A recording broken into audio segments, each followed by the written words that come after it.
This is Hozier's live cover version of Do I Wanna Know by Arctic Monkeys.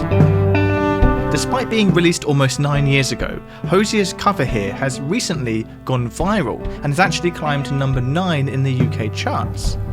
Have you got colour in your cheeks?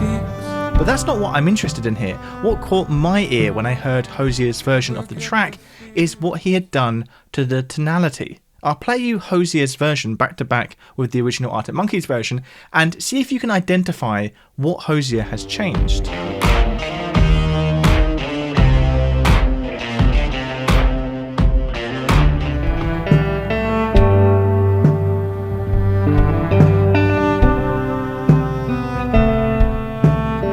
Can you hear it? What's happened is Hozier has switched Do I Wanna Know from the key of G minor, which was the original key, to the key of G major.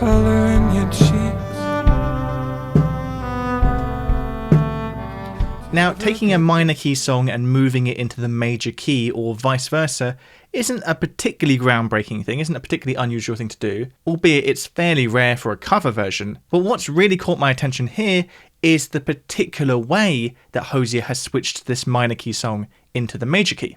See, the only difference between the key of G major and the key of G minor, or any two parallel major or minor keys for that matter, is the 3rd, 6th and 7th degrees of the scale. To take a song from the major key to the minor key, all you have to do is lower all 3 of those notes, the 3rd, the 6th and the 7th degrees. And of course that works in the opposite direction too, so the most obvious way to take a song that's usually in the minor key, like Do I Wanna Know by the Arctic Monkeys, and turn it into a major key version is go through the song, and any time you hit the 3rd, 6th or 7th degree of the scale, so that would be B flat, E flat or F natural, you raise those notes up by a semitone to B natural, E natural and F sharp, and now you have a major scale version of that song.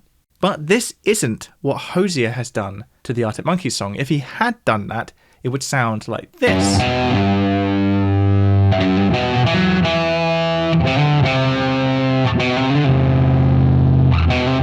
Now that sounds okay, but I think you'll agree it sounds a bit too prim and proper. It sounds too bright and happy. Whereas what Hozier achieved in his major key version of this song isn't that bright and happy, it's more sort of tender and heartbreaking. So what did Hozier do differently?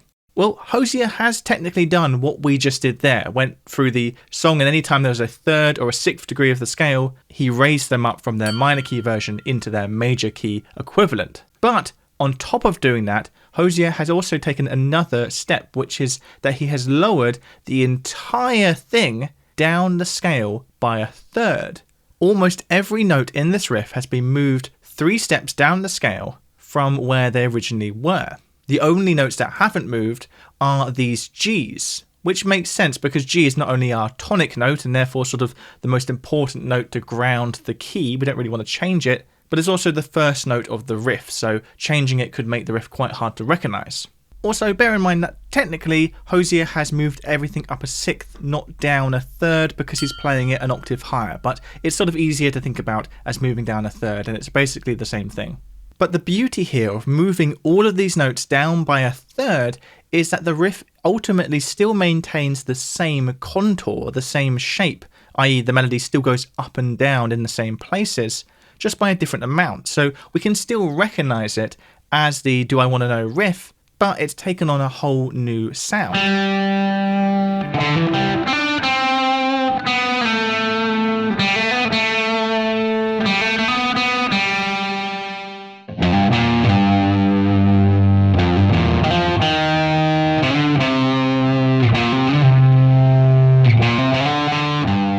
Also, as you can see from the chords on screen, Hozier hasn't just moved the melody 3 steps down the scale, but also the chords as well, which makes sense because for the chords to now work with the newly moved melody, they too will have to move.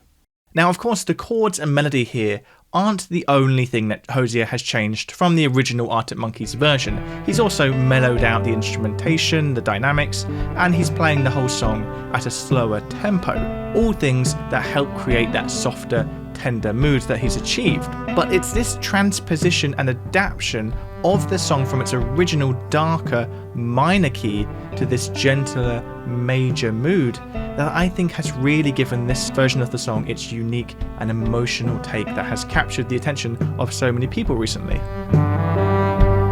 Have you got color in your cheeks?